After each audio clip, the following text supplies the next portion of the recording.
family since coming to Australia has fallen in love with one of Australia's traditions, the hot cross bun. So I thought I would do my little version of a hot cross bun today.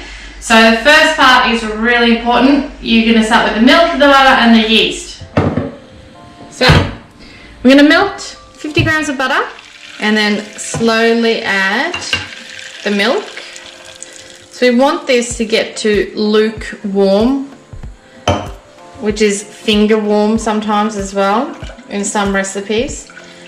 That's about 37 point something degrees. So whilst that milk butter mixture is still warm, we're going to add a little bit of that to the yeast. And we're going to add a little bit of flour and just mix that together. And then we're just going to put that aside and let it froth up.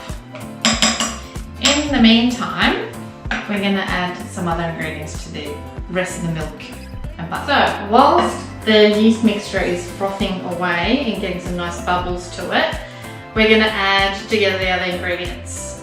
So in this bowl here, we've got about 110 grams combined brown sugar and caster sugar.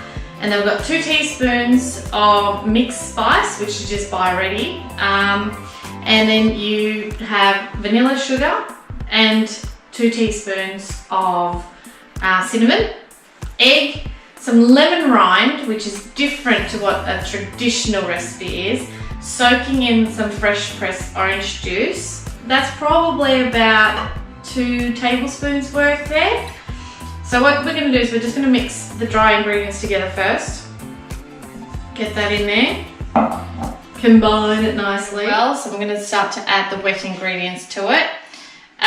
Also in this bowl, which I haven't shown you before, we've got about 260, 270 grams of combined sultanas, white chocolate, crushed up macadamia nuts, apple pieces, and dried cranberries.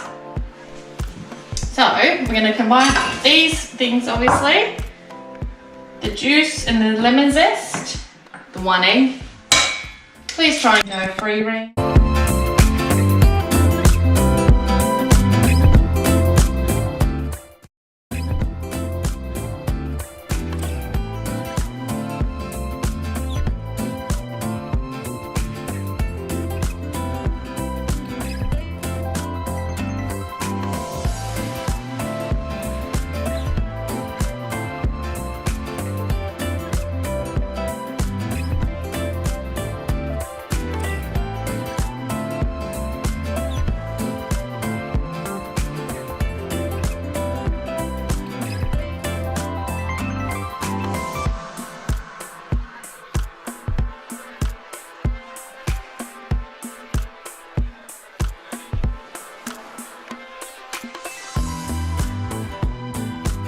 That is going to go back into that bowl with a damp tea towel, or if you want to, you can Glad wrap.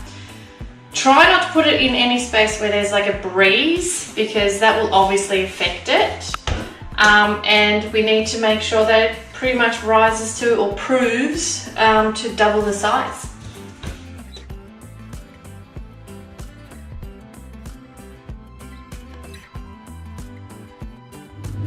Alright, it has been proving for about half an hour. It's risen quite well. It's really fluffy and airy, and now we're just going to knead it a little bit more. Really important with any kind of dough, don't overwork it.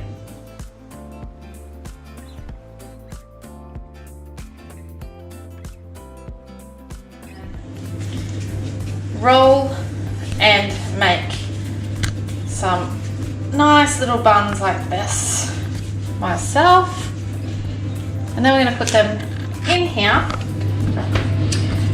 A tray that's got a nice wide edge, and obviously line it with baking paper is a good option.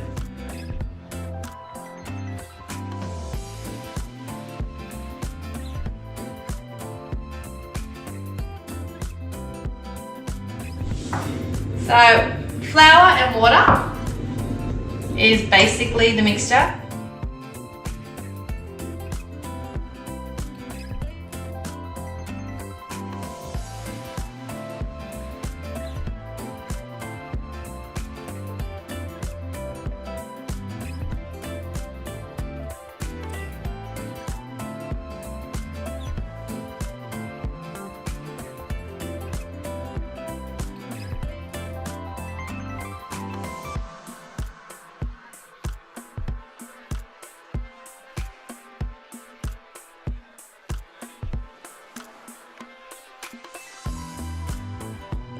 And so I'm using lemon curd instead of apricot jam, just to sort of give it that lemony, zesty flavour.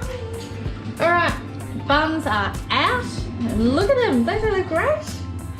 So we're just gonna give them a beautiful glaze, which will make them all glossy and shiny and sticky.